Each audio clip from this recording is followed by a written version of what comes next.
Oh, hey. How's it going?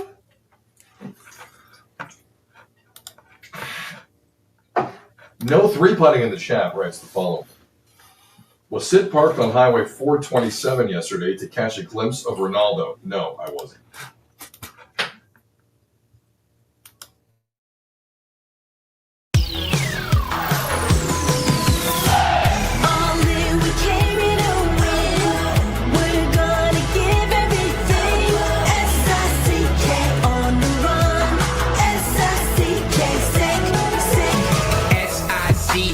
It's the sickest podcast. Tune in for the audio, or you can even watch back. Giving players all the props, or put them on blast. We don't give no hot takes, only talk facts. We're giving all our devotion, riding high on this wave of emotion. Going all out, yeah, cause this is our time. No, ain't no stopping us till we reach the finish line. All in, we came here to win. We're gonna give everything. S-I-C-K on the run. S-I-C-K, sick. On fire, we're ready to fight. We'll bring the house down tonight. S-I-C-K on the run. S-I-C-K, sick. Playing on the car ride, play it when you lounge. X and O, you know that we can hold it down. Shout out to my man Sammy, got it off the ground. And to all the listeners tuned in right now, got debates, analysis, and speculation. This is sports talk for the new generation. You know where to find us, got a reputation. Sick podcast, your #1 sports destination. We're giving all our devotion, riding high on this wave of emotion. Going all out, yeah, cause this is our time. No, ain't no stopping us till we reach the finish line. All in, we came here to win. We're gonna give everything. S-I-C-K on the run. S-I-C-K, sick. On fire, we're ready to fight. We'll bring the house down tonight. S-I-C-K on the run. S-I-C-K, sick. S-I-C-K, it's the sickest podcast. Tune in for the audio, or you can even watch back. Giving players all the props, or put them on blast. We don't give no hot takes, only talk back. S-I-C-K, S-I-C-K, S-I-C-K, S-I-C-K, S-I-C-K, S-I-C-K,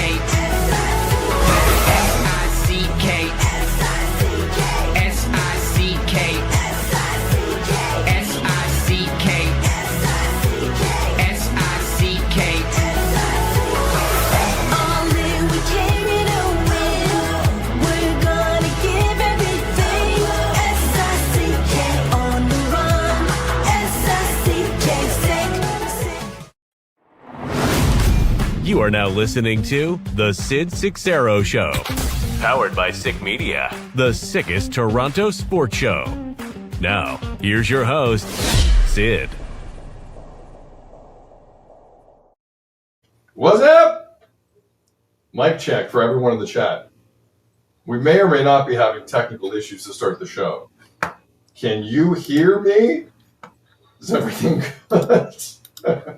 Okay. I think we got audio. Nope. Echo. Horrific. Here's. See, we're getting mixed reviews on this. Your mic is jacked up. What? Mic is very jacked up. No mic. All right. All right, you know what? Let's hold off. Give us a couple seconds here technically, Azo. We good? I don't know. Well, okay, yeah, give us a You second. know what I'm asking though? Yeah. Let's throw the thing up, Yeah. and then we'll come back. Hold on.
Talk to me, Sid.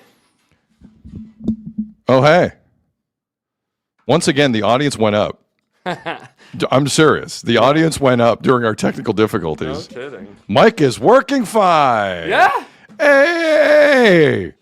Look at that. Oh, my God. Look at that. I blame the heat. I blame Portugal and Croatia. Unlike Senegal yesterday, you closed the deal, Lazo. You closed the deal. How am I sweating this much in the first 5 minutes of the show? Things happen. Hey, it's all good. Blame the heat. It is the heat and the humidity. What's up? We're back. This is now the hilarious moment where I tell you that today's edition of the Sid Seixeiro Show, powered by Sick Media, is only going to go about 90 minutes. So technically now 80 minutes. I'm Sid. It is Thursday, July the 2nd. We're in July. Wow. We're live, I think, on YouTube, X, and Facebook. And to everyone who's listening to us after the fact, we had some mild technical difficulties. As usual, fixed them very quickly with our boy Mark. Shout out our boy Mark. Yes, thank you, Mark. Love Mark. And honestly, to everyone in the chat, with incredibly entertaining, sarcastic comments, thank you. Yes. Read them all. Amusing. Very amusing. All right, we got enough dilly-dallying. We got a lot going on here. The city of Toronto has never kind of felt like this. It's unique. Hot? It's hot. Oh, it's hot. But there are things going on we've never seen before. And some things we have seen before that have returned. I want to start with the fact that the one thing that never changes in Toronto is basically traffic. And there are different reasons for traffic in the city. The first is municipal incompetence. And the other is there's a lot of people in and around the greater Toronto area. Now, I live out by Mississauga Way. And by the way, for everyone who kind of realized fireworks was a thing for the first time in their life last night and wouldn't stop running them all evening in Mississauga, really appreciate it. What are you, 9? You 9? Fireworks till 11 o'clock I can take. Fireworks at 12:30 in the evening, go to hell, you and your entire family. All of you. And I don't even work mornings anymore. But all of you, I wish a violent rash for the next week. Everywhere. Fireworks at 12:30 is asinine. You dumb idiot. And I love fireworks. I pass by a kaboom place, I want to spend $8,000. Not at 12:30 at night. You dumbass. Tell them. Fireworks at like almost 1 o'clock in the morning. It's crazy. How high are you? Stupid. Get a job, you idiot. The rest of the people got to work. You dumb idiot. Stupid face. Oh, my kids like fireworks. To hell with your kids. I hate your kids. They should be in bed. I hate all your kids. No, they're off school now. Oh, yeah. So now they're all about, let's watch Dora. Or whatever the hell they do. Let's watch Emily in Paris or whatever the hell kids do nowadays. Idiots. But the traffic situation in Toronto has just always been a constant. Now, I live out by Toronto Way, and there's a highway, for those who don't know the area, that basically connects the airport, the 401, and the QEW, and the Gardiner. It's called the 427. It's like a major, rather important artery in the city. And when things go haywire on that, there's a problem. Like, I remember there were like tornado warnings years ago that rolled through, and the 427 like got flooded.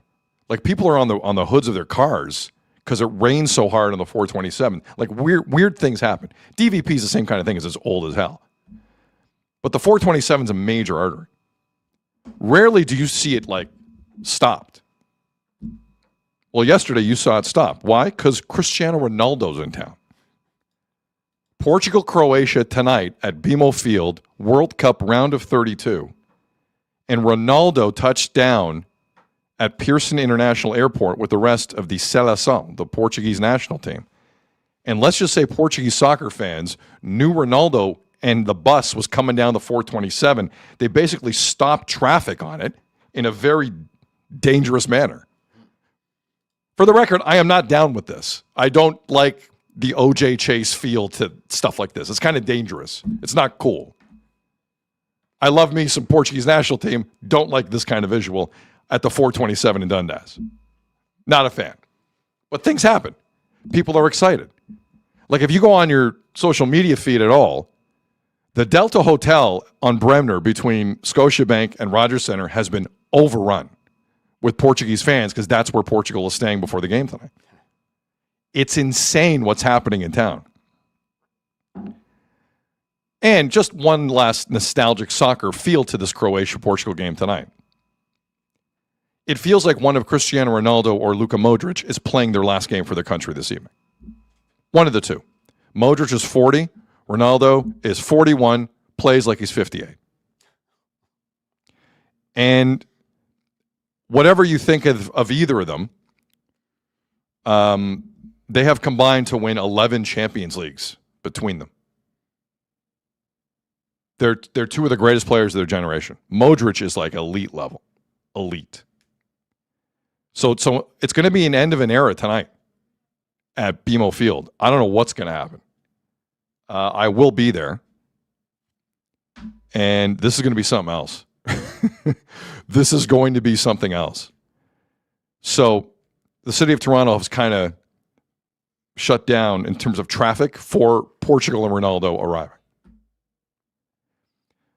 You can say that traffic is kind of in the ether in terms of the Leafs story as well. And I want to go back 3 years ago because there are moments in Leafs history where the Leafs just say to hell with it, we have to change everything.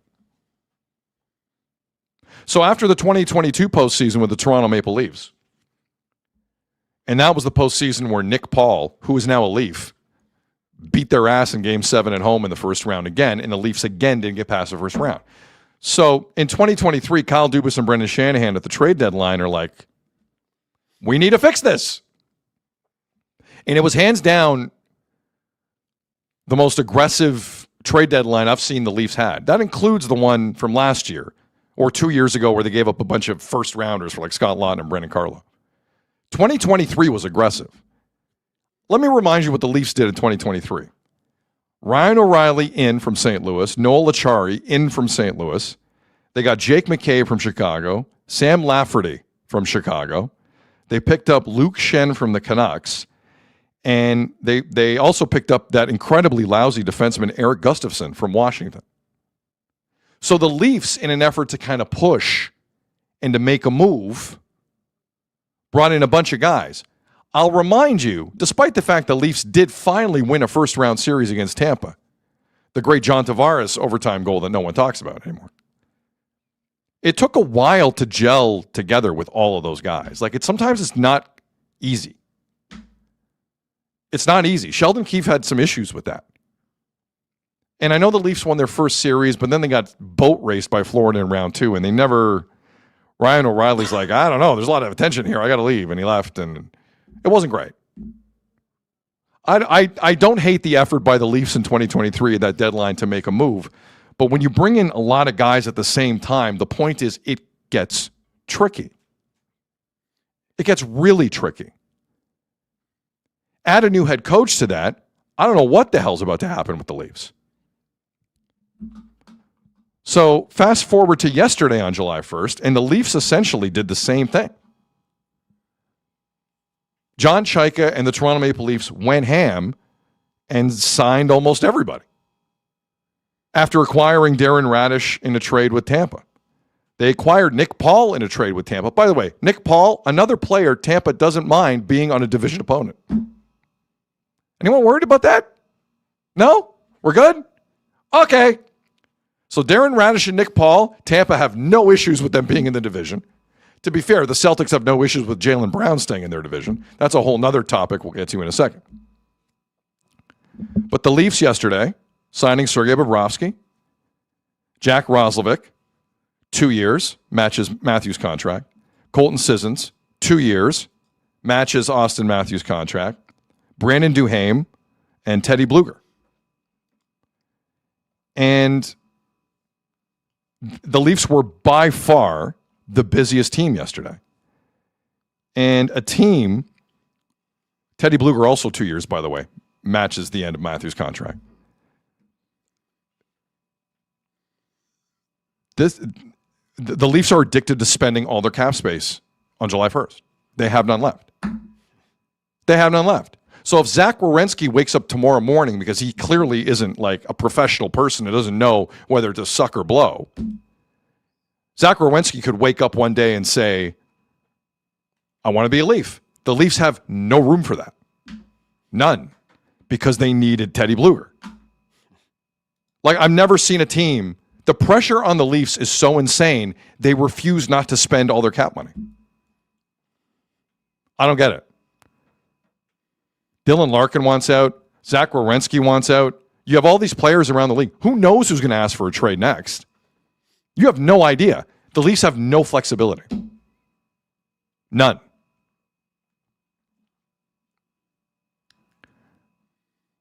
But generally, big picture, though, actually, you want to go through the list of players who are also up in 2 years alongside Austin Matthews? Wait for this. So you got Matthews, 1, up in 2 years. Colton Sissons, up in 2 years. Jack Roslovic, up in 2 years. Max Domi, up in 2 years. Dakota Joshua, up in 2 years. Teddy Bluger, up in 2 years. Steven Lorentz, up in 2 years. Zach McEwen, they signed yesterday, up in 2 years. That's 8. Let's go to the defenseman. 8. 9. Oliver Ekman-Larsson, up in 2 years. Troy Stetcher, in that ridiculous 2-year deal, up in 2 years. That's 10 players. And all the goalies are signed past that. So either the Leafs are re-signing Austin Matthews or obviously signing Connor McDavid. I don't think it's a discussion. It's one of the two. But let's focus on the here and now, because now Werenski's not a Leaf. That's pretty obvious. This is kind of going to be your team. Defensively, I don't know what they're doing. Clearly, there's no market for Morgan Riley. None. If Darnell Nurse can get traded and Morgan Riley can't, that is damning. Damning. But let's go big picture, because I do want to give the Leafs some credit here, in that the Leaf fans who watched this garbage all of last year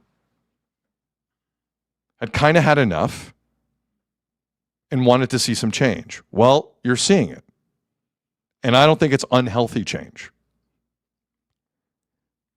Yesterday, John Shaika, Leafs GM, spoke afterwards. He found the dullest room he could inside MLSE offices. And he talked about what these moves now do for his new head coach. A lot of buying and selling over the last month, and at times maybe it didn't make a lot of sense in terms of individual moves, but as we thought about kind of the bigger picture and what we're trying to create, it all kind of lined up for us. So it's not just about putting a roster on paper, it's about putting it into action on the ice. And we felt like we got a lot of different elements to the game that we can then give our coaches now the flexibility to create a lineup that we feel like it's now deeper. It's faster, it's bigger, it's heavier, and guys have some roles. And, we certainly feel like we're a better hockey team today as a result. Could be worse in the chat. Geez, not even a bookshelf to distract us, eh, John Shaika? Nope. Bare bones behind him in that presser. So in that, you will have heard John Shaika, the GM of the Toronto Maple Leafs, say, we want to give our head coach some different looks and options. And I agree. Giving a head coach different looks and options is always a healthy thing. Which is why I found Craig Berube's analysis on TSN yesterday super interesting.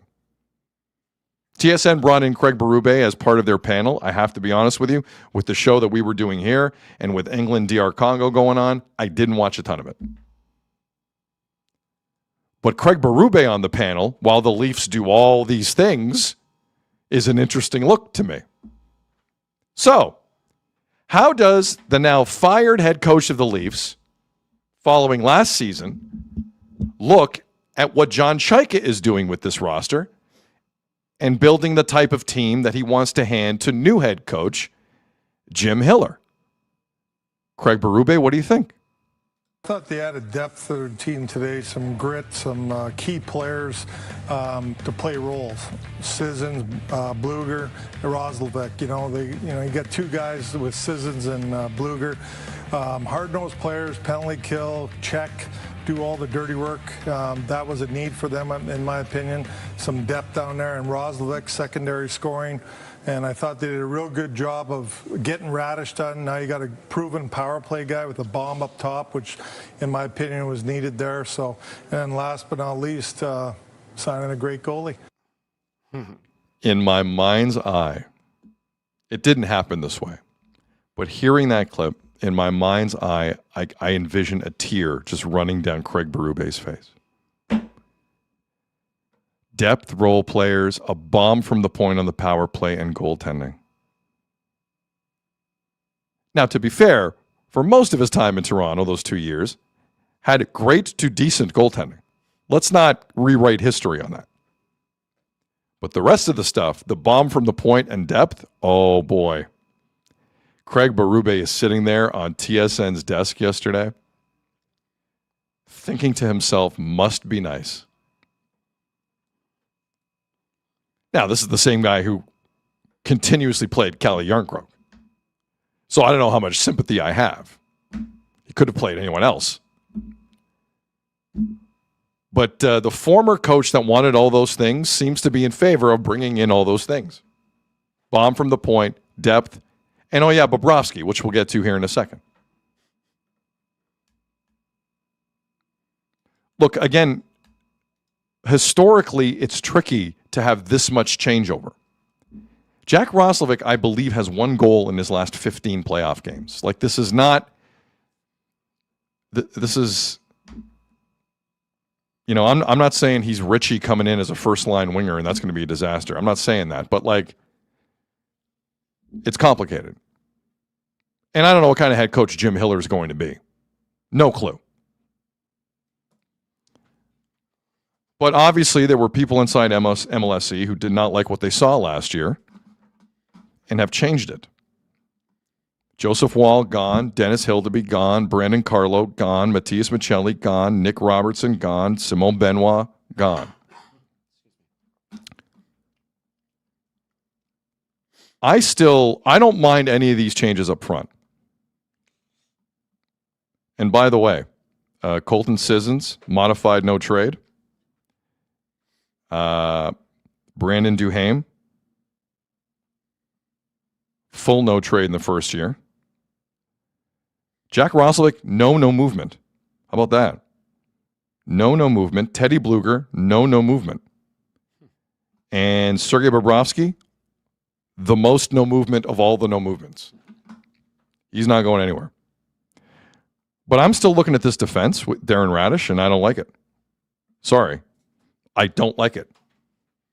Anyone who watched the Leafs last year knows full well that blue line was offensive. Now, part of the deal is the forwards aren't coming back. Like, the forwards weren't helping the D either. It was a joint effort. We'll see what Jim Hiller does in that regard. As far as I'm concerned, with no cap space left, John Chaika has some work to do still. He does. Because Morgan Riley playing a lot of minutes for you again is non-negotiable. Cannot happen. Cannot happen. But in terms of the change, I'm again not the biggest fan of spending all your cap dollars because I don't see why that's important.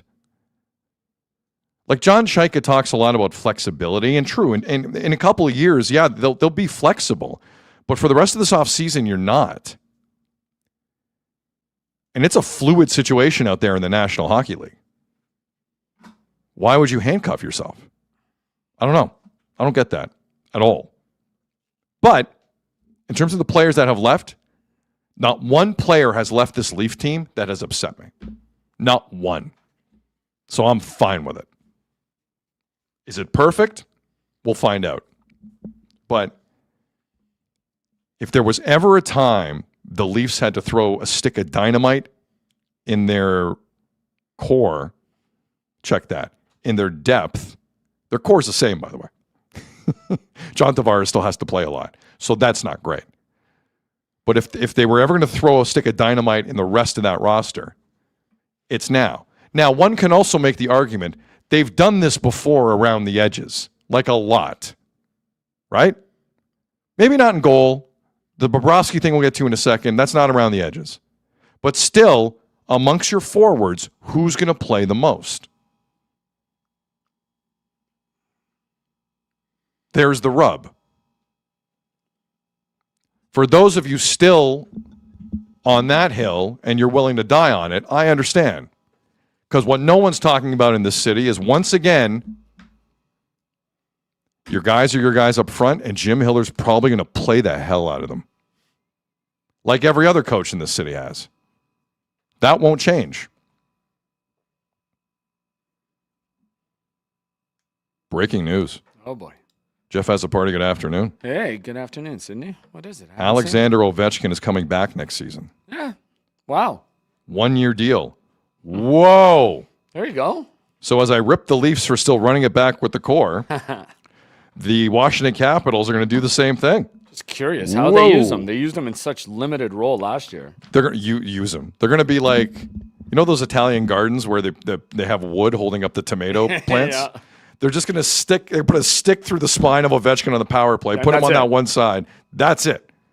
It was embarrassing how he looked last year. Let's cut the BS. Yeah. So he's going to come back and do the same thing? In such limited minutes, too. It's crazy. For one of the greats. You say you're going to compete if you're the Washington Capitals? Yeah. Like, who did they pick up? Jordan Kyrou and Alex Tuck? Mm-hmm. Wasn't cheap. No. I don't know. Part of me, if I'm a Caps fan, I don't... he didn't look good last year. Yeah. Let's be honest about it. No, it's true. And Anyway. again, they use them so sparsely. Like, they pick their spots where to use them. Yeah, I mean, he can't. He's like a left-handed specialist out of the bullpen right now. Like, you can only use him on the power play. Exactly. Wow. Like I said, Jeff has a party. Good afternoon. Hey. How you feeling, man? Happy Portugal Day. Let's go. And Croatia Day. And Croatia Day. It is a huge day down at BMO. Hopefully the weather holds off. I hope so for you too, pal. It reeks of like bad storm night. Yeah, I know. And the humidity tells you that too. It's going to be a crazy evening down there. It will be. Were you also? Hope it doesn't delay the game. Were you awake last night due to the damn fireworks? Oh, I was. What the hell was that about? People just, no respect. Stupid. It's 1:00 in the morning. Shut up. I know. Pack it in. Just call it a night. Holy cow. You know what YouTube has? Like a 5-hour video of just fireworks. Yeah, go watch that. It's true. And they sound it different has now. Millions of hits. Don't even sound like fireworks anymore. It's like way louder. Or maybe I'm just getting older. Are we sure that was fireworks we heard last night? I don't know. I have no idea what I was hearing. So generally, your thoughts, because I was up and down on it. Your thoughts on what the Leafs did yesterday with John Check? To your point, it's tricky. It's tricky to rock a run. What's the thing you liked the most, and what's the thing you liked the least? So it's funny you say that, because I wrote down like what I liked and what I didn't like from it, right? And the perception should be good, because really, truly, they got the number one defensive guy D-man who is on the market in free agency. They got the number one goalie who is on the market defensively. But how sure are you of what they're bringing, right? And they got the number one pick too. Like, they got an offensive guy in the draft. So the perception to me as well. I just didn't think you needed like Roslovic, Bluger, and Sissons. Yeah, well, like it speaks to their depth. Did you need all three guys, or could you have saved that $4 million? Because I still want to wait out Werenski. Yeah. No, but this is for your depth, right? Like your bottom six, I know. your bottom two. Like that got better. But I still don't see a front. Like, who's your first line on this team? I mean, I'm not sure. McKenna. So you're putting them up there right away. Dude, what do you think they're going to do? No, because McKenna's the only playmaker, right? You can't put Roslovic and Nyes with Matthews because they're all shooters. None of them play, they're not playmakers. By the way, McKenna's the only playmaker in the top six. Do you have the picture from today from the Ford Performance Center? I was going to say that he's on the ice and he's rocking number 72. Leaf fans, you are welcome. For the listening audience, this is from Terry Koshan. It's Terry Koshan who took the pick, right? Yep. Terry Koshan from the Toronto Sun. Gavin McKenna is walking onto the ice in this photo at the Ford Performance Center in Etobicoke for Leafs development camp as McKenna skates circles around everyone at camp. Like, all you need is one practice for McKenna. Like, what are we doing? Yeah. He's played enough hockey this year. So you would put him right in the top line. See, I didn't want them to do that, I think you have to. I'm telling you what they're going to do. Yeah, no, I agree. The Toronto Maple Leafs have no other plan but to put McKenna on the top line. Mm-hmm. Zero. They are not a forward-thinking organization. Top line, 18, 19, whatever it's going to be when the season starts. Boom. What are they going to put him with Colton Sissons on the third line? No. No way. No. He has to be a top 6 because you haven't addressed that. That's what I mean. Their depth is there. If everybody's healthy, some of these guys are going to be healthy scratches and get put in if some guy's hurt or whatever, maybe on the matchup, whatever. I read this, which I was really surprised about. Hold on. Where is it? As currently constructed, the 2026-27 Leafs roster will be the heaviest at an average of 209 pounds and second tallest average of 6 feet 2 inches team in the league. Where did that come from? I don't know. Like, they didn't add that many guys, did they? It didn't feel like that, but they did add some muscle and some, I guess. Well, Zach McEwen's big. Yeah. Like, he's a big boy, too. I was very surprised by that. Wow. Jacqueline in the chat, are we sure that's not Bobrovsky going onto the ice wearing 72? Yeah. Well played, Jacqueline. And by the way, there are a lot of people in the chat saying I hate kids. Yes. Yeah, of course. I do. Pains in the ass. I do. I'm going to wake up the whole neighborhood because my kid wants to see a Shut up! Yeah. I don't care about your snot-nosed kid. It's past 11. Give him a tablet and put on Netflix or something. But I do think what they did yesterday also pushes guys into more roles. Like Austin can be more offensive now because you got those bottom 2 lines to try and. Oh, well, listen, I think that the second Berube left and town. Stolarz is back to being a backup. Perfect. Thank God. The second Berube left town, the whole Austin Matthews has to be all things to all people thing ended. Especially if he has out. He has to have a good year. Right? And by the way, Austin Matthews is not close to the complete player people make him out to be. Yeah. No, cut the BS. Yeah. How many Selke votes has Austin Matthews gotten in his life? I'm asking. Yeah. Like, Mitch Marner's got more Selke votes than that guy. Like, give me a break. But they did what they told us they were going to do. This is a full retool around Austin. To your point, we were worried they'd do this all for Austin. They did. 100% they did. And they can drop these guys when, if Austin asks for out, then they'll drop all these contracts too. Like they're just trade away because they only have 2 years. Scorpio. Like Roslovic was brought in for him because they have a history together. Yeah, don't expect anything in the playoffs though from Roslovic. Yeah, well, like, they just want to get there though, right? We know it's true. Scorpio Canuck in the chat. Austin Matthews is scoring 50 this year. Hope so. I'm here for it. I mean, it's just again, who's MLSE the playmaker? is hoping for the same thing. Who's the playmaker? You're putting that on an 18-year-old kid just coming out of it. Yep. That's my problem. That's exactly what they're going to do. That's exactly what they're going to do. Just tell me who else is a playmaker then. Anyway. Marty in the chat. Azzo was right. They did what they said they would do, and boy, this will be a different squad. Because everybody, it'll be different. I think besides Andrea, like everybody's 30 plus or 29 plus. Like they're an older team still. Even with all these moves. What is it, 10 new guys? That's true. Andre's the only guy under 29 that came in. It's crazy. So there is no, we said they should do maybe a little bit of both. No, this is a full retool where they just want to make the playoffs and then see what happens. Hope Bobrovsky stays what he is. Here's the other thing. Florida let him walk and they signed Markstrom for like, what, $1 million less? You tell me Florida couldn't find that. The money on that was interesting because it's not like Jacob Markstrom had, like he's been an okay goalie for a long time in this league. But like, yeah. I don't know. It's a weird. Now, then again, listen, once upon a time, I remember a team called the Florida Panthers picking up a $10 million goalie from Columbus and everyone laughing. You know what really scares me about the goalie? Not to your point with the Lightning trading Nick Paul to the Leafs in division. What they saw in Hildeby to take over for Vasilevsky after. Is he going to be a guy that haunts the Leafs for years to come? Oh, hold on. You think they think Hildeby could take over for Vasilevsky? No, like eventually. Like not right now. I don't know. He backs up. He gets mentored by him. And what does he see? Could he be something long term? I don't know if that's the plan for Hildeby. But, I mean, they have some kind of plan for Hildeby. Yeah, well, they liked him. I don't know. They took him. Well, they got the Jonas Johansson guy, who's a UFA soon. Maybe they don't want to pay Johansson. And let's be honest, this all rests around, you're right, the core's the same. No, but it's all going to be about Tanev and Austin. If Tanev plays. Yes, exactly. If Chris Tanev plays. Exactly. I'm rooting for Chris Tanev. I have a lot of respect for Chris Tanev. Of course. He's an old guy he's been, like, when he wakes up in the morning, he blocks 5 shots. Yeah.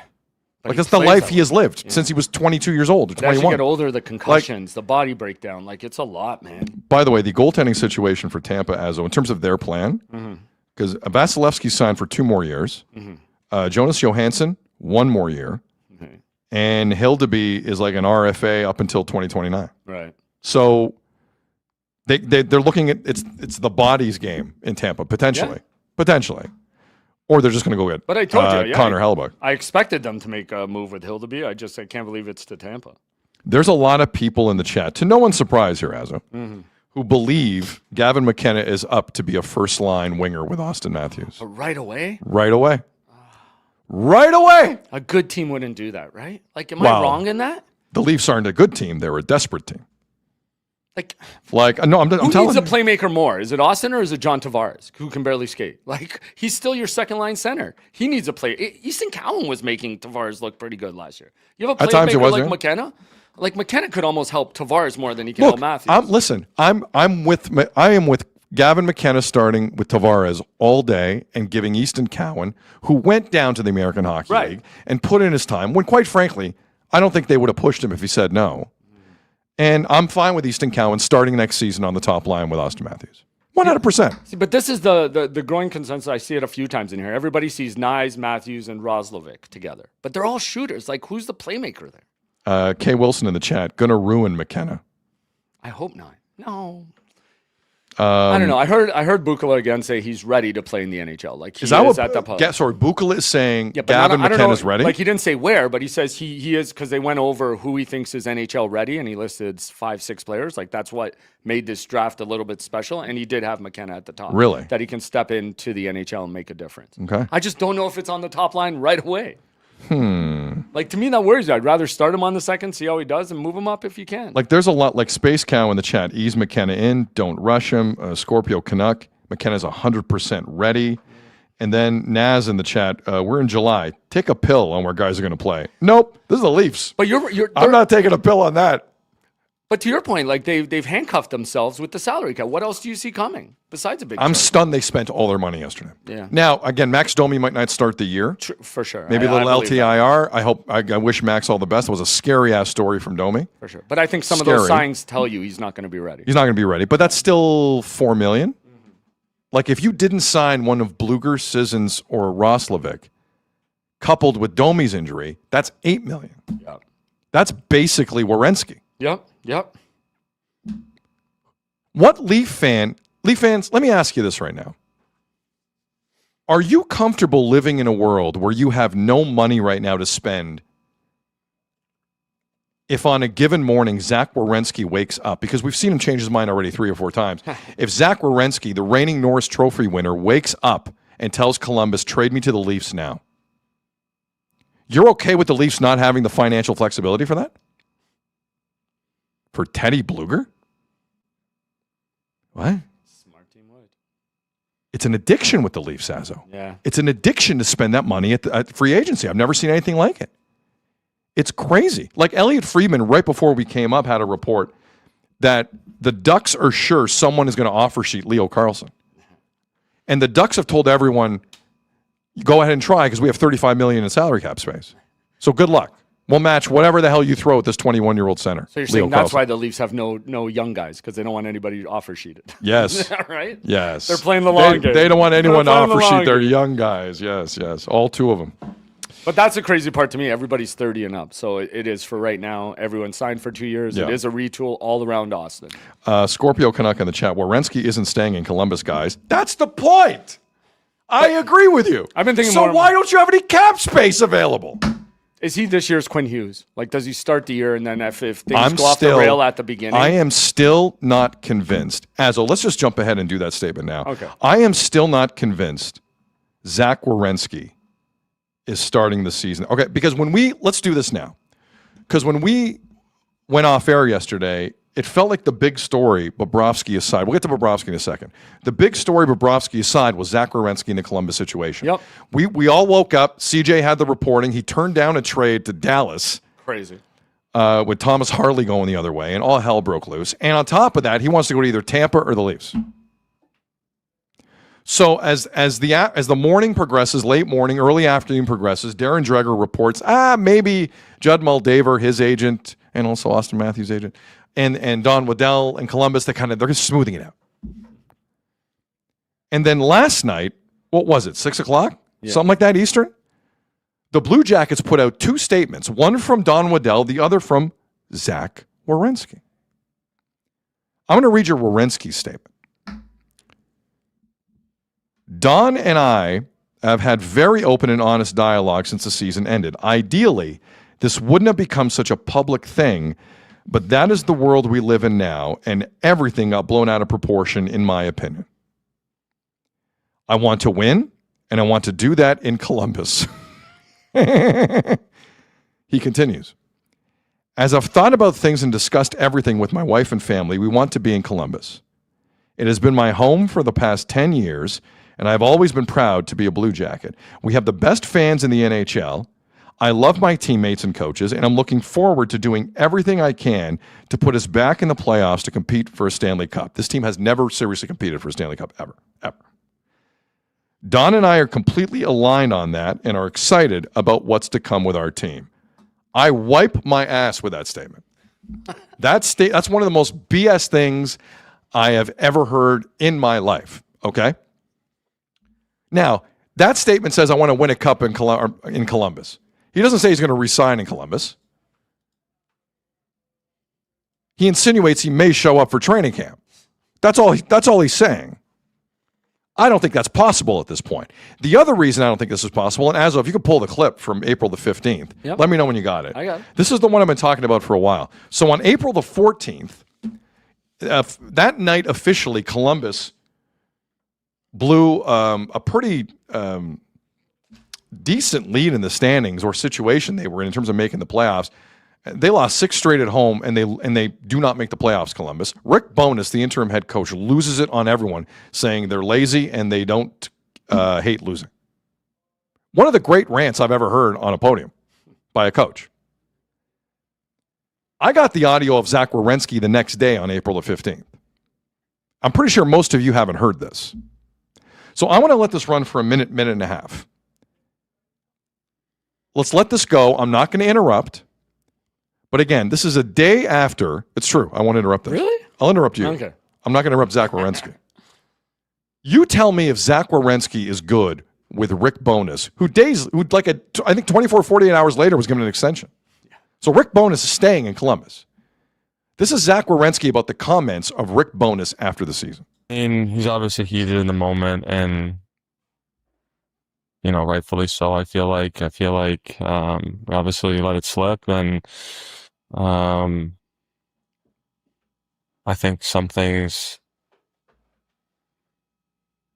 I don't want to say that don't agree with, but I know deep down he cares about us and he cares about this team and the players in the room. I think it maybe came out a little bit wrong from how it got spun to the media. I definitely do think right now, especially with how the season ended, everyone has to take a good hard look in the mirror and see where we can be better. I think that's just him. I mean, I've seen him get on us before in the room. I'm sure you guys haven't seen anything like that, but we know it comes from a good place. I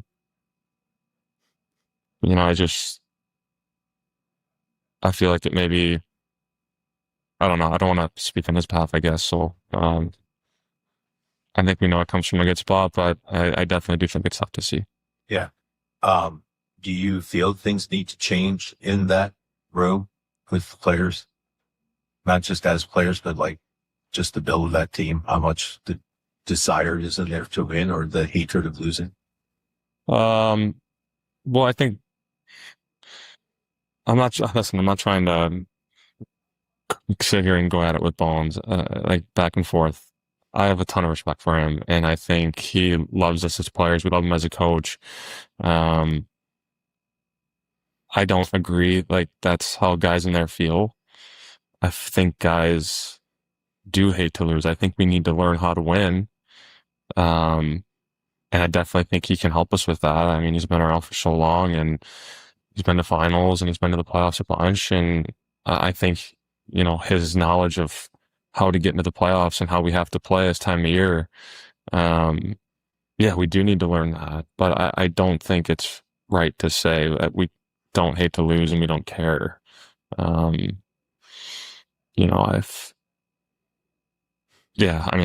I said, I'm not trying to sit up here and go back and forth with our head coach. I have a ton of respect for him and obviously what he's done for this group this year to get us back into it. Ultimately, like I said, all of us have to look in the mirror and, reflect on what we could do better, what went wrong. But yeah, I mean, I don't think it's fair to say we don't care and we don't hate to lose. I just think we need to learn how to win. We haven't done it enough. It's obvious. It's clear. We haven't been to playoffs in 6 years. We do need to learn that as a group. So yeah, I mean, I think if that's the message, then yeah, I think we need to learn that. But I don't think us not caring or us, we don't hate to lose enough. I think that's wrong. He's gone. He's rambling. Don't even start with Oh that. my God. There's a lot of pausing in that. Yeah, a lot. Michael His words. Michael in the chat. I agree with you. Michael in the chat. You can tell this is a market who has faced zero media scrutiny. Dude, And when you have to keep telling people you have respect for someone, you don't. well, or you're losing it, or something drove you wrong. Wow. Look, I'll be honest. I've been in situations where I'm like, I have a lot of respect for this person. I didn't. I had to get through the conversation. We've all kind of been in that spot once. And again, I feel like the reason I'm a little antsy on the Leafs having no flexibility right now financially. Look, you can make all the flexibility in the world. Listen, Morgan Riley and one player leave tomorrow, you can bring in a Zach Werenski.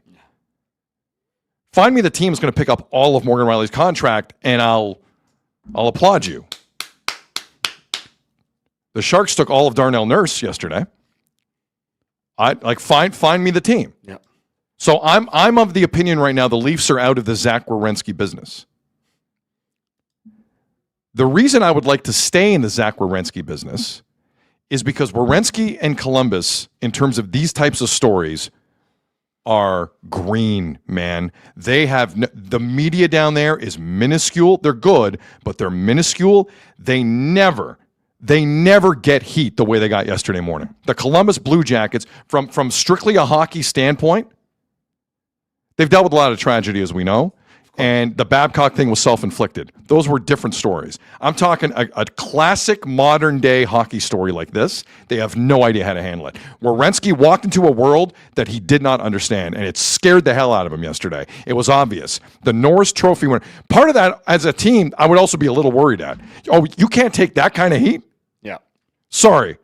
That's the kind of heat you can't take? Can I trust you in the playoffs? Oh, you can come to Toronto now? Yeah. What the hell do you think I'm made of? No, it snowballed quick. Oh my Azzo, I'm floored at how quickly he caved on that. Yeah. Floored. Maybe we can make this work. This isn't the tough guy people make him out to be. He's in the smallest market in North American professional sports in any of the 4 leagues, MLS included. Nobody gives a damn about Columbus. Nobody talks about Columbus. Barely anyone covers Columbus. And it shows.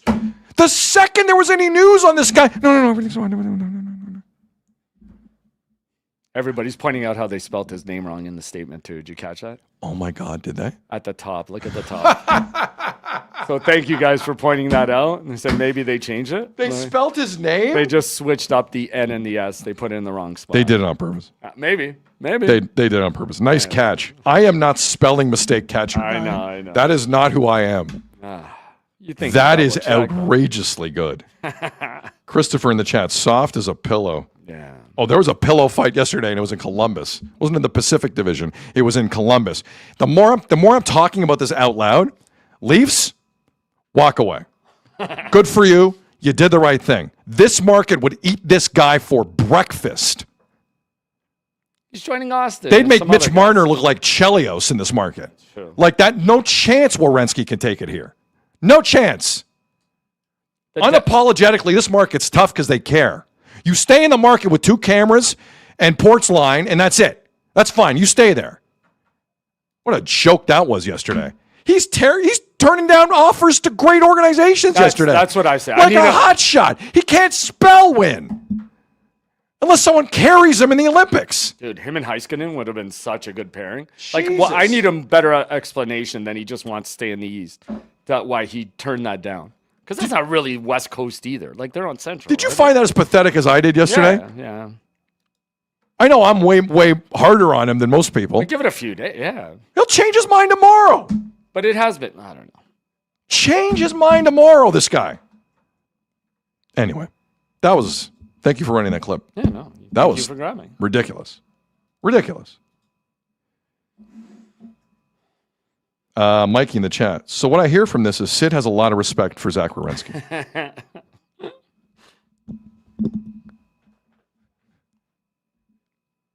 You know what? But if he couldn't, I'll say this about the Brady Kachucks in the world. It's tough to do that because you take a lot of garbage. yeah, for sure. But stick by your guns. Why have we never really gotten an answer from Austin one way or another? Because it's tough. You've said it. You don't want to be the bad guy.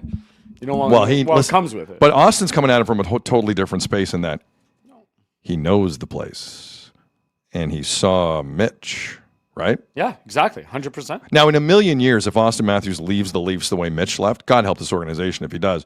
If he leaves the same way, Matthews, I don't think would be as stupid on the way out as Mitch Marner was in terms of PR. Yeah. Because Mitch Marner thought it was really easy to just go, yeah, it's the market. The market's tough. Market's tough. Wasn't really my fault. It was tough on the market. I don't think Austin would be that stupid. Don't get me wrong. There's gonna be some hard feelings, but as I mentioned, guys, again, take a look at the Leafs' contractual situations when Austin Matthews' contract is up. It's a whole new team, and in terms of as we played in the clip with John Chaika, like they do have some flexibility down the road. They don't have flexibility now, Right. but down the road they do. The one new thing was no long term, right? Like that's Yeah, good. that's huge. That's good. Especially with Bobrovsky. Yeah. You and I were live when it happened. Yes, 100%. Space Cow in the chat. Yeah, who turns down Dallas? That's a couple people saying that. You want to win and you turn down Dallas? He doesn't sound like an intelligent person to me. Yeah, Rob Russell said that too. Yeah. Like, how comfortable listen, if you're that comfortable, then keep your ass in that market and re-sign. Columbus is a cute little town. It is. They'll give you everything. Like, they'll give you whatever. Then stay. Don't act like you want to. You know what winning means? You got to sacrifice and take some heat. That's what winning means. But again, is it from the Olympics and winning there and seeing all these guys being celebrated the way they But did? Did Werenski- that get his confidence up and then to take the heat he took But yesterday? the problem with he caved. let's have the Olympics. caved. He did cave. Let's have the Olympics discussion because I think it's a good point you bring up. These American players, for the most part, who went over there, did not carry that team. Right. It was Hellebuck and the Hugheses. Yep. Okay? Austin Matthews didn't tear it up. The Kachucks didn't tear it up. Dylan Larkin didn't tear it up. Werenski was not their best defenseman. These guys won gold medals while other guys were the tip of the spear. Just skated. Period. Yep. I'm not saying they played poorly. What are you telling me, the Kachucks are the reason they won the gold medal? No. Quinn Hughes put everyone on his back.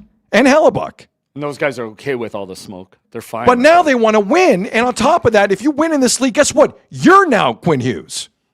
And you're now Hellebuck. And you can't hide behind that thing that you've always hid behind, the small market thing where no one cares to even talk to you or criticize you. And you saw it yesterday for the first time in your life as a professional and you diarrheaed all over the place. Mm-hmm. It's a joke. I just love how there are markets in this league because I can't wrap my head around it who are that pathetic. It's like you literally are in a market that pathetic where the second it gets a little spicy, you're like, no. I'm good. That's sad. Mm-hmm. I don't want that guy on my team. Yeah. It's pathetic. Can't argue that. Mario wants to tell you the plural of Hughes is Hugh Guy. That actually made me laugh a lot. That is one of the chat responses of the week. Hugh Guy.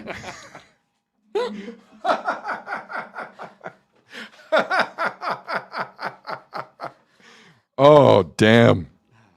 That's good. Have we exhausted Werenski? I think so. Damn, I wanted to get that off my chest. I hated that all day yesterday. Hated it. One way or another, it's going to be awkward when training camp comes around. Hells yeah. Because Bonus was back on the record saying, well, this caught me off guard, and I thought he wanted to be. Like, it's all weird. By the way, do you know what today is? Today's a 24-year anniversary of something in the city. Do you know what it is? 24 years. 24 years. So 2002? Because you know how there's some people a little annoyed the Leafs signed a 38-year-old goalie. He'll be 38 by training camp. Yeah. 24 years ago today, the Leafs signed a 37-year-old Ed Belfour. July 2nd, 2002. He had good years with the Leafs, Ed Belfour. That was a different time of hockey, though. Listen, there were people who wouldn't bet you $1 billion Ed Belfour would be good in this city. Yeah. Taxi cab story. Do you remember the taxi cab story? Yeah. Deep cut. But it is the anniversary of a significant old goalie signing. Wow. And it wasn't bad for the Leafs. The guy who used to play 60 games easily on the regular. Different time, Azo. That's what I'm saying to you. Different it was a time. totally different time. Totally. That's my only problem with that. The more I've had like 24 hours to think further on Bobrovsky, I still like it. Yeah, I'm okay with it. I still like it. Again, I like the stability. I like that it pushes Stolarz back into a backup role. And if Stolarz does get hurt again, Artie comes up and spends time with this guy, I'm good with it. I'm good with it. Chris in the chat, I cooked Belfort dinner once. Wait, what? That's a story. That's a great story to begin. That's a good sentence to start any story. Good tease. So we have John Chaika here talking about the signing. It's significant. And what's wild is I didn't realize the Leafs hated their goaltending as much as they did. Am I the only one kind of taken slightly aback by that? There were some backhanded shots in this. Like, of all the things that went on last season, like, again, I thought Anthony Stolar's rant early in the year was a top 5 highlight for me. Definitely. And I didn't think goaltending was always the issue. But when you can't count on something, of course it's going to drive you No, nuts. I know, but like, I was still rather surprised the Leafs didn't address their blue line in a more serious way before a goaltending move like this. But dude, it's so hard to do with the blue line. It is. It is. Unless you do it through the draft. But the Oilers just kind of did it a little. Guess. I don't know. Again, at least Darren Radish is not a nothing player. Like, don't get me wrong. But like, I'm talking about like Morgan Riley's a problem. Re-signing Troy Stetcher, I don't understand. I do not understand that. I think Morgan starts here and they try and give him less minutes, put him in a more like an easier role where maybe he looks good and somebody mid-season wants him or something, and then you have Stetcher as the backup. I don't know. I'm honestly trying to figure it out. Okay, there's something running amok in the chat, and I would like to address it. Yeah. Jeremy in the chat. Azo broke the Bobrovsky story. You're welcome. None of this is true. There are too many people in this chat who are saying that Azo broke the Bobrovsky story with this AI image. I still say it's an AI image of Bobrovsky on the scoreboard. Did he sign? Over the ice. He did sign. I know. But that was a fake image. Insider Azo. Oh, here we go. Insider Azo. Seaside in the Jay chat. Carrod wrote this earlier. Azo's call on Bobrovsky should be looked at as a tampering issue. It's either that or he is the witch doctor's second cousin. I like that comment a lot. The witch doctor. The witch doctor. I hate that. No wonder your mic was unplugged. That was a bad 90s That was a bad dance track. Yeah. Bad. That's It was on multiple The one word. Chris Shepard albums, but it was a bad track. Yeah. Chris Shepard could use it. I Was it Pirate Sessions? Is that what it was? Pirate Radio. Pirate Radio. Some Chris Shepard. Mm-hmm. He was a guy with an English accent from Milton, Ontario. Let's just dive into one of the more fascinating moves that John Chaika is ever going to make. I think we can say it's a top 3. I don't know how long John Chaika is going to be GM of the Leafs. This is going to be right up there in terms of wow. Yeah. Yeah, this is Chaika. We might stop this here and now. Like it's a 2.5 minute clip. It's a little longer than normal, but this is Chaika yesterday on Sergei Bobrovsky becoming a Leaf. It's a real game changer for us in terms of the stability, the consistency, the durability. Obviously, the resume speaks for itself. Possibly ends up being the best in that position of all time, and to be able to secure a player like that for this team that's looking to break through, we feel like it was the right player at the right time, not just on the ice, but certainly off the ice. The mentorship, the professionalism, again, the championship pedigree.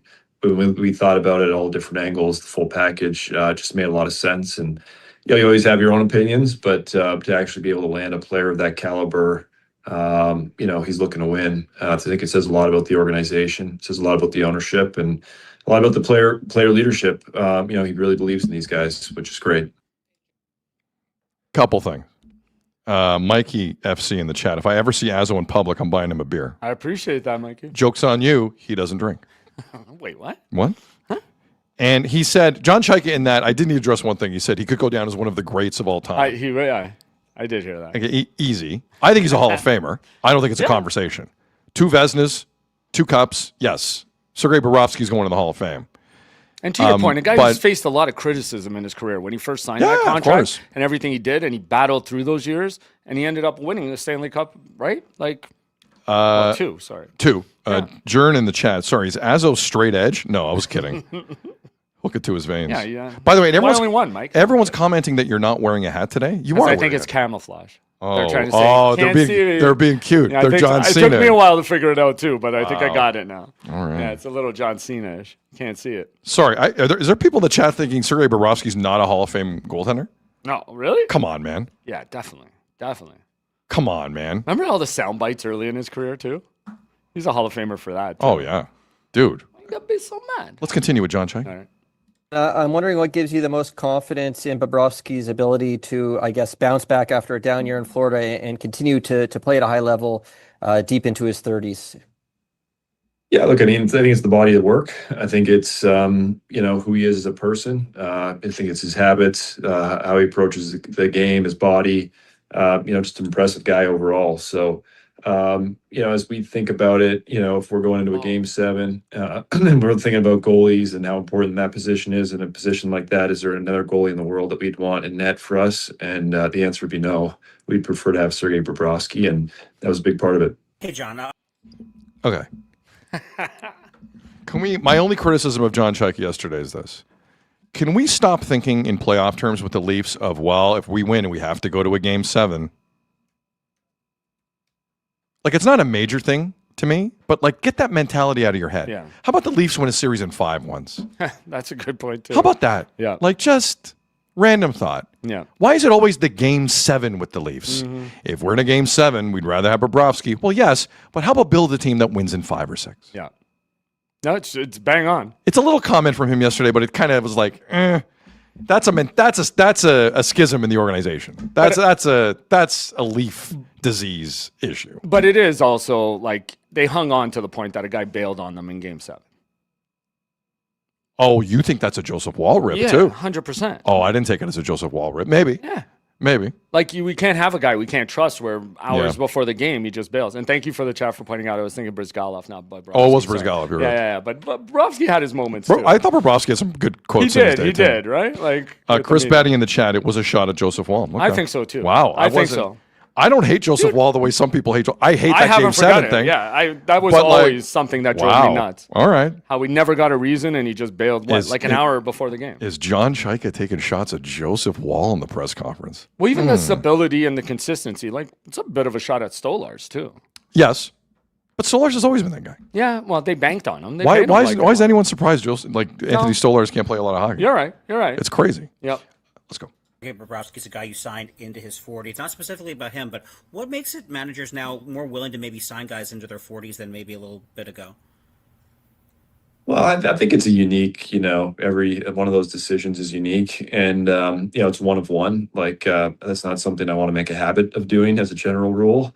But I'd say Sergei Bobrovsky isn't a general person. We're talking again about someone who's been at the top of his craft for a very long time. Someone that, as I understand it, is, obsessive about taking care of his body and what he puts into his body and, everything about performing at the highest level. So, we felt comfort that, between, again, our whole goalie group that, he's shown durability. We think he's really motivated to come into, the largest hockey market in the world. And, it's important to him that he finishes his career strong. And we think that that's a common goal that we can both get around. Like, it is interesting, though. 2 teams, the Leafs have had nothing but issues with in their lives, in our generation, Tampa and Florida. The Leafs now have Tampa's goaltending duo from 3 years ago. I was going to ask you think they talked to Stolarz about it before they did it? Like, there's a lot of people I heard in the organization that were comfortable with Bobrovsky. They know him well. They know his work ethic. They know how he takes care of his body. But do you think they talked to Stolarz about it? I think they already made their mind up on Bobrovsky, but I think they gave a courtesy conversation to Anthony Stolarz. Mm-hmm. And I got news for you. If Anthony Stolarz didn't like it, too bad. Yeah. Too bad. Did you say Tampa's goalie? People are correct. Florida's. Sorry, Florida's goalie. But Tampa, they now have Darren Radish and Nick Paul. Yep. Like, how many former Florida team players are the Leafs going to have on their roster? Am I missing a few? No, but it's 4? The year they got Stolarz, they got, 2 other guys from the Panthers that year, too. It seems to be what sorry, they're Steven doing. Lorentz is on. That's 5. Who am I missing? There's got to be another. Well, somebody they got rid of. Is there another former Tampa or Florida Panthers player I thought on the there? year they got Stolars, and there was 3. OEL. Oh my God, OEL. Smokewater. Thank you for that. 6. OEL. Yeah. You're right. You're Thank you, bang on. Smokewater. And Viper. Thank you, everybody. So 6. Mm-hmm. The Leafs have 6 former Panthers and Lightning. Yep. Oh, jeez. Older now. It's a little weird, no? Yeah. You don't find that little odd? I mean, they've won. They want winners. They want that veteran leadership, even though they got no young guys to mentor. Really, it's McKenna and Cowan and Andre, I guess. Like in your like that's a thing. Like European soccer has a very there's a very prevalent practice in European soccer, especially in league play. Like if I'm a big club and you're a smaller team and you come to my stadium and you're a player and you kick my ass, I'm buying you. That's it. Yeah. Like whether it's Champions League, Premier League, La Liga, Germany, Italy, France, doesn't matter. Portugal, doesn't matter. If you show me that in my space, I will try and buy you this coming summer. The Leafs are kind of taking that practice. If you kick our ass, we want you. There's some DNA comments in the chat saying, this is how you change the DNA. But find your own DNA, man. Can you not find your own DNA? But they can't. They haven't been drafting. When's the last time? That's true. You don't. You've not given yourself an opportunity to DNA.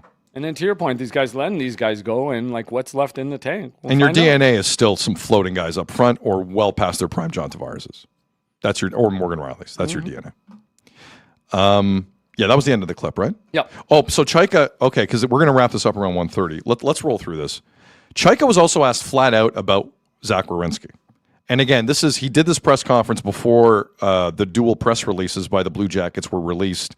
The statement from GM Don Waddell and the statement from Zach Werenski saying he wants to stay in Columbus. Again, not that he wants to resign in Columbus.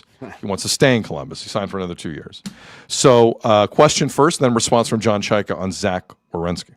A lot of reports earlier in the day that the Leafs were showing interest in Zach Werenski. Can you gauge the interest that you guys may or may not have had in potentially not just specifically him, but further upgrading the blue line at this time?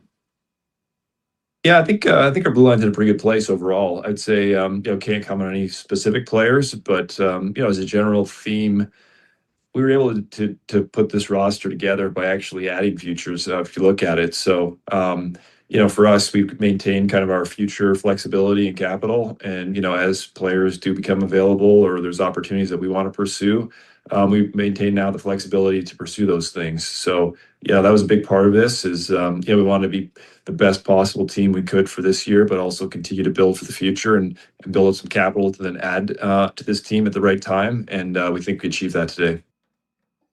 Could be worse in the chat. Should the Leafs change their logo to a palm leaf? I saw that. In honor of the Florida teams that have overrun the organization. You ever see me chuckling? It's because I'm reading the chat. I know. Oh, no, sorry. Wrong one. But in terms of what he said there, Chaika, about futures is interesting. Again, 2 years from now, look at the Leafs cap situation. It's wide open fields. Yeah. Or wide open spaces.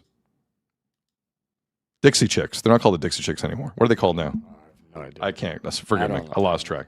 But they have that song, Wide Open Spaces. Mm-hmm. That's all the Leafs have is space They're in just 2 years. called the Chicks. Just the Chicks, sorry. But it's just room in 2 years. Right. That sounds like a guy who thinks he's going to sign Zach Werenski. Or make a play. Anyway. Or make a play. Everyone in the chat, the Chicks. Thank you very much. To hell with AI. If we need an answer, 100%. Just go to this chat. I trust the on chat. Facebook, YouTube, and X. I trust the chat way Appreciate more. all of it. I trust the chat so much more than AI. Okay. Any last thoughts on anything Chaika said there, Azo? No. Because the defense still has to be dealt with. I hate how the defense looks past Radish. Hate. Tanev is the difference maker there, right? Do you believe Chris Tanev will play 70 games next season plus playoffs? Not 70. No chance. What are you hoping for? I'll take 45. 45. Yeah. And playoffs I'll if they get get that. there. Yep. But I just think he's a shadow of his former self, and I don't expect much. He had some serious health issues. It wasn't just hockey injuries. Core surgery, man. Yes. Core. You know what's in the middle of everything? Your core. And ease him back. He doesn't have to be ready for training camp and go in every game at the beginning. I just hope they take him right because he is the key. Keith in the chat, Tana plays 40 at best. Space Cow, I'll take 30. Viper, 50 30. games from Tanev, hopefully. Wow. That's it, huh? I think That's you the load bar? manage Chris Tanev. You have to. You have to. You Kawhi Leonard, Chris Tanev. The way he plays, because he doesn't know how to 100%. play any other way. Yes. He's going to hurt himself. Any thoughts on Darnell Nurse going to the San Jose Sharks and no retention? No retention. That's the most surprising thing, but the Sharks did need it. So I think it's a hell of a move from the Oilers. yeah. That's pretty good. Yeah. I'll rip on Stan Bowman all day. Clearly, McDavid and those guys also had enough of Darnell Nurse. Well, again, Like, Darnell Nurse was not in the circle of trust like Zach Hyman and Draisaitl and McDavid are. I think that's all they were holding it up for was just to not retain. For sure. They didn't want him. He didn't want to be there. Like, it was clear. Just cut the cord. The other thing. Sorry, go ahead. No. But like, what happened? Were the Leafs engaged with Morgan Riley? Were the Sharks interested? Like, that's my only question and all that. And does it take it off for them? So who's it leave? Anaheim? Man. I don't know. I mean, yeah, Anaheim have space. Yeah. They got to worry about this Leo Carlson offer sheet situation that Frege floated today. But once that's taken care of, I do find it a little damning, all the movement we've seen in this league, and Morgan Riley still wasn't dealt. Yeah. Not good. But again, I think Not the Leafs, good. I think people are looking for the Leafs to retain some money on it, and they don't want it. They're not retaining anything right now. They don't have the space to retain. And if they do now, it looks worse given the Darnell Nurse thing. So they're kind of painted into a corner. Yeah, that's bad. Right? By the Sharks were the number one target, and they just took a shot on Nurse instead. By the way, the funniest thing I saw yesterday, aside from Zach Werenski, was Mike Babcock reuniting with Freddie Anderson. Oh, God. Did you know Mike Babcock and Freddie Anderson in Toronto were together for 251 regular season games? Bet you didn't know that. Wow. For some reason, Mike Babcock loves him some Frederick Anderson. Now, Frederick Anderson, what was his playoff record? Like 13-2 before he got hurt? Yeah. Like, it was crazy. And look, there were moments towards the end, not towards the end, like in the middle of that postseason run, specifically against Montreal, where it's not like Frederick Anderson was very busy. Mm-hmm. But, and I haven't said this in a while, I don't hate what the Oilers did with their goaltending here. Picking up Devin Levy from Buffalo and getting Frederick Anderson for a year. Listen, this is it. It's 1 year. It's McDavid's 1 year. This is it. Yeah. Grab all the goaltending you can and see what happens. Frederick Anderson just played a lot of playoff games. He also will just leave on a whim. He'll just not be there. You're going to have to live with it. But Edmonton are used to goalies just kind of disappearing, so they'll be fine. They're used to that feeling. But Anderson in Carolina was more a product of their system, right? We'll see. You keep hearing about Hellebuck to Carolina. Like, that is ruthless. I might have to sneeze here like you would not believe. Oh, my God. This is the worst feeling I in know. the world, this feeling. The sneeze feeling is awful. Hold on. I'm Zach Werenski. I'm changing my mind. Hold on. Yeah, you should see the statement. Nope. Held the sneeze. Probably not healthy, but all good. Go ahead, Hazard. No, the Washington Capitals put out on Ovi. It's so not O-ver babes. Exclamation mark. Yeah. What do you need? Yeah. I think privately, Spencer Carberry, the head coach, is like, great. Yeah. We got to work around this Ovi's again? back. I know. Wow. I wonder, can he penalty kill? People want to correct you. McDavid's 2 years, but like we know what you mean, right? Yeah, McDavid. No. McDavid's 1 year. Yes. If McDavid's not happy after this year, the Oilers will not let him get to his contract year. 1 year for McDavid. You heard me right. Any of you who think McDavid is going to sit there for 2 years, or that the Oilers are dumb enough, they might be. I don't think they are. If you think the Oilers are dumb enough to be like the Leafs and Mitch Marner, you're mistaken. They are not going to allow that to happen. If this goes sour on McDavid, either McDavid will press the issue or the Oilers will. And I have a sneaking suspicion after this season, if it goes to hell in Edmonton, and it might, there will be teams out there ready to take on Connor McDavid with 1 year left on his contract at $12 million. Bowen Byram will be making more money than Connor McDavid when that happens. It's not 2 years. It's one. Don't forget it. Can I give you a quote? Go ahead. McKenna from Terry Koshan. Ask McKenna whether he thinks he will be wearing number 72 in the Leafs opener. Probably not. Probably not. Bob, he has won 2 Stanley Cups. If he wants that number, he's going to get that number. Notes that his 2 backup numbers are 27 and 9, are up in the rafters. So those are his other 2 numbers, but they're up in the rafters. Well played, young man. This guy is, man, he's good. I don't think this kid's dumb at all. Yeah. At all. I've now heard him speak plenty in the last 2.5 weeks. Yeah. I like what I hear. There's a level of maturity from him that I have rarely heard from this core on this team over 10 years. Agreed 100%. No exaggeration. William Nylander will forever sound 15 years old. This kid seems to get it. Dude, totally. Love it. Totally. Just don't be an idiot. Yeah. That's all I ask. Don't be an idiot. No, it shows Austin Matthews is an idiot. He's just kind of cagey. Yeah. I'll even take that from Austin. Would I like more emotion? Sure.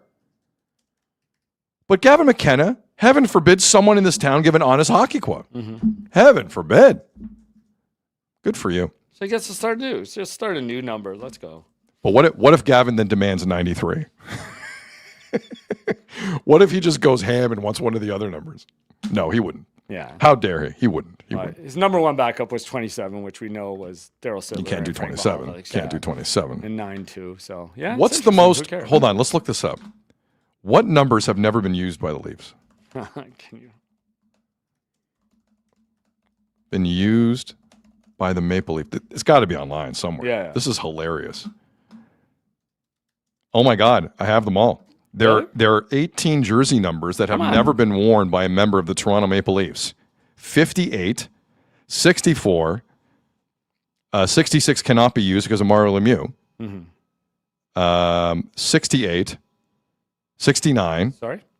69. 70. There's a bunch of numbers around 72. There's 70, 74, 75, 76. Dude, 87 is sitting there. I feel like he's an 87. Or 90. Yeah. Well, 97's there too. You don't want. I'll take. See, I'm not getting the same list as you. I'm seeing a different. This is the list I'm getting. I can see like 87. Well, that's a lot of pressure with 87 too. Yeah. Oh no, you can't. You can't do that. 82. How about 82? Maybe not 72. 82. 82, 85, 86, 87, 90, What was his? 98. What year was the kid born? That's what I was. Wow. What year was he born? 18 years ago. So that would be what? 18 or 08? No. 08? I don't know. Yeah, 08, right? Yeah, 80's been used. I don't know. I could see an 82. Oh no, 2007. So yeah. 2007, maybe 70. There you go. Inverted birthday year. There you go. Good for you, though. That was a good answer. Sergei Bobrovsky. But what Bobrovsky does here will also be interesting. Yeah. Who's to say Bobrovsky doesn't go, kid?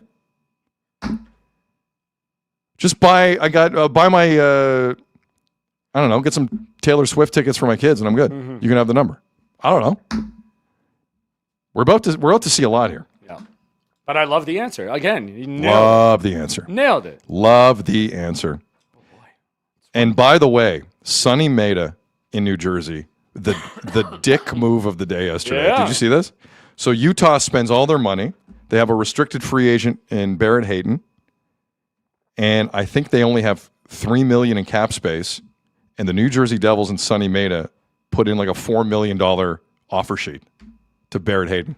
Bring on the offer sheets. I Love it. The former poker player. Love it. Of course he was going to do an offer sheet. Watch all the teams spend their money. Mm-hmm. Sonny Maeda. You got to know when to hold him. Good for you, poker, Sonny Maeda. Yeah, I agree. Love it. Make this offseason more interesting. I know. Hey, Azzo. Yes, sir. Great time of year. Sure is. Tell me what. Puck drops, tip-offs, first pitches. When the game is on, you call the shots. Head to betway.ca and bet your way. Must be 19 plus. Play responsibly. Should we just do both here? Because we're running out of time. Hey, Can I Azzo. tell you that that's a really nice golf shirt you're wearing, Sid? Do you like my golf shirt? I today? do. It's nice.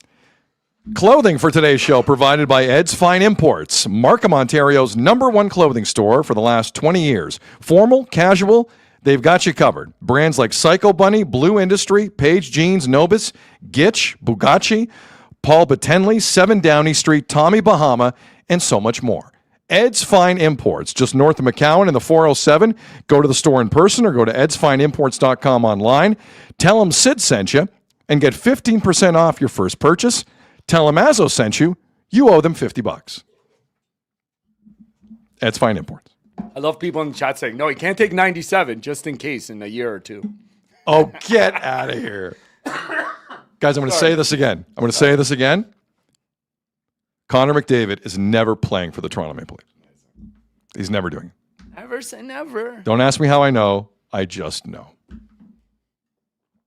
It's not happening. It's not happening. I love the thought. Keep thinking it. It's fun. The Leafs cap opens up in 2 years. McDavid's up in 2 years. It's fun. Keep having fun. And then you'll be extra interested or extra disappointed if he goes to the Habs, like Jack's suggesting. Correct. Chase in the chat. Clip it, Azzo. Oh, I will. Put it in the folder. You got to make a folder called the WTF folder. All right, we got about 4 minutes here. Darko Rajakovic got an extension today. Congratulations to Darko Rajakovic, Raptors head coach. He was signed in 2023. I have to be honest, I thought he'd be gone in 2 years. He was an out-of-nowhere hire by Masai Ujiri. He seemed like a really cheap hire by MLSE. Bit of a theme with them. And Darko, especially towards the end of last season, kind of won me over. Yeah, agreed. Especially in the playoffs. Yeah. He had a roster filled with guys who wouldn't play, and he took Cleveland to 7 games. And I admired it. So Darko Rajakovic is now going to be entrusted with Kawhi 2.0, and we'll see where this goes. For those who missed it last night, the Kawhi trade is no longer the biggest NBA trade of the week. Jaylen Brown was traded from Boston. By the way, I believe Kawhi finished 7th in MVP voting. Jaylen Brown finished 6th. Jaylen Brown was traded by Boston to Philadelphia for Paul George, 2 firsts and 2 seconds. That's basically kind of the package the Raptors gave up for Kawhi. They're both pretty good players. I would take Jaylen Brown in a second over Kawhi, just younger.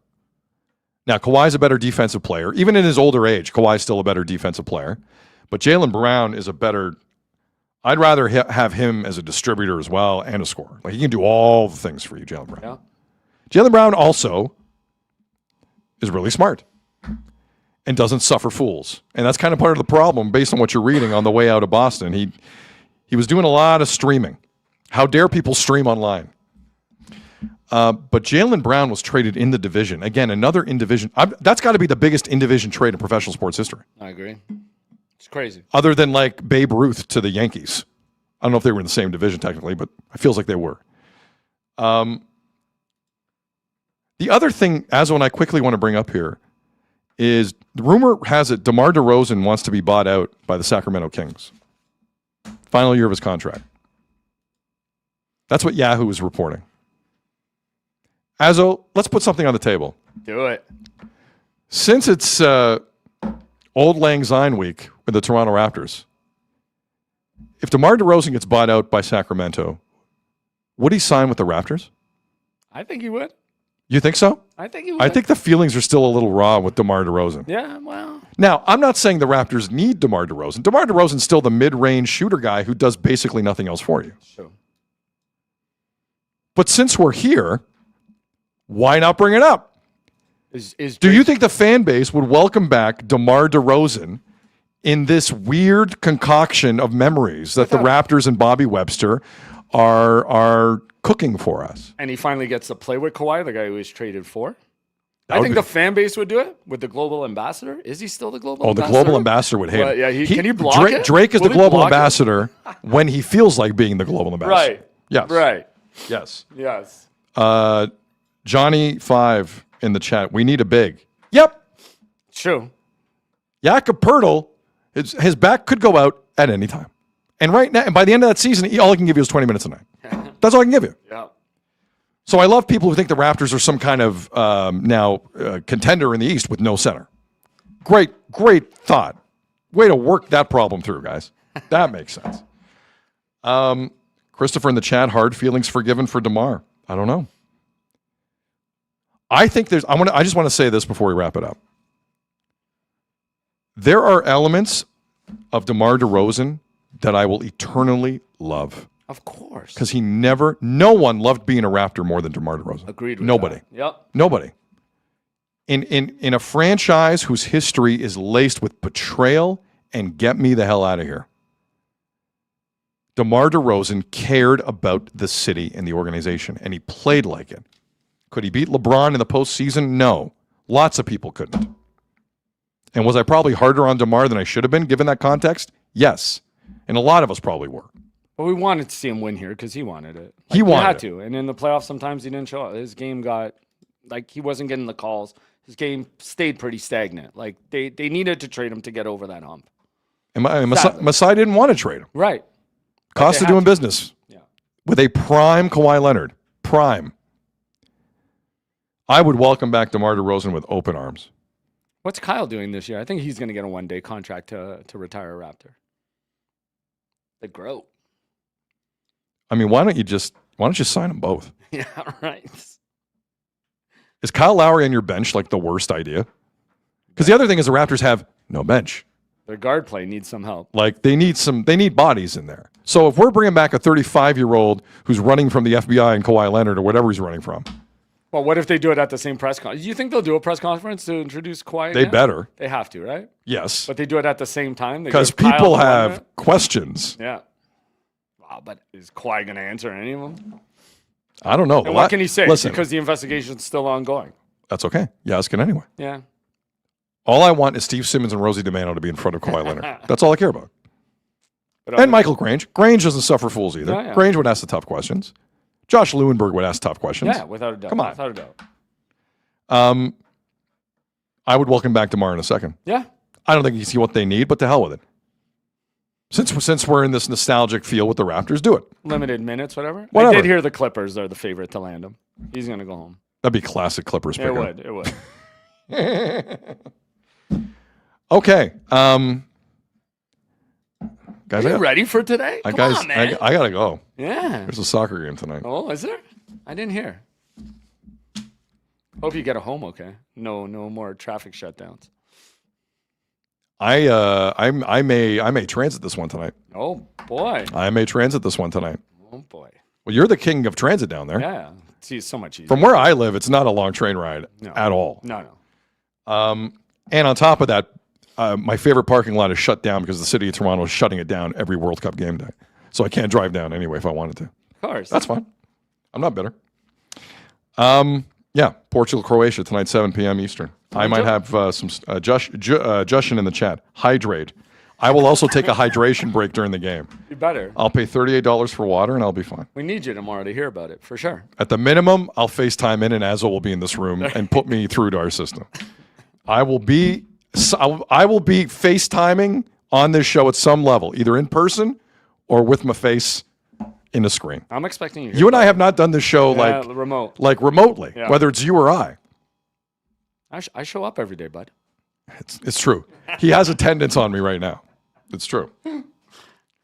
Okay, that's going to be fun. Anything else, Azzo? You good? Just hit like and subscribe, please. And thanks, All right. everybody. Shout out Sean Keys of the That was fun. Jays. Yeah. Home run yesterday for Sean Keys. Hell yeah. The key to a great season. To a 9-0 Sean win. Keys. Nines. Doesn't have to take 300 swings to do it either. No, he doesn't. Hey, Vladdy, easy on the swings. Yeah. You're hurting your oblique. No kidding. Enough. No wonder your back's sore. Enough. Come on, dude. Relax. Slow it down. All right. Our apologies. We want to get to Anthony Santander, but we ran out of time. On behalf of Jeff Azzopardi and everyone here at Sick Media, my name's Sid. You've been watching and listening to the Sid Seixeiro Show powered by Sick Media. Enjoy the rest of your day. Let's see what tonight brings. Let's see what tomorrow brings. Take care. We'll talk soon. And that's a wrap. Hope you don't miss us too much until next time. Follow the Sid Seixeiro Show on YouTube, X, Instagram, Facebook, and wherever you get your podcasts.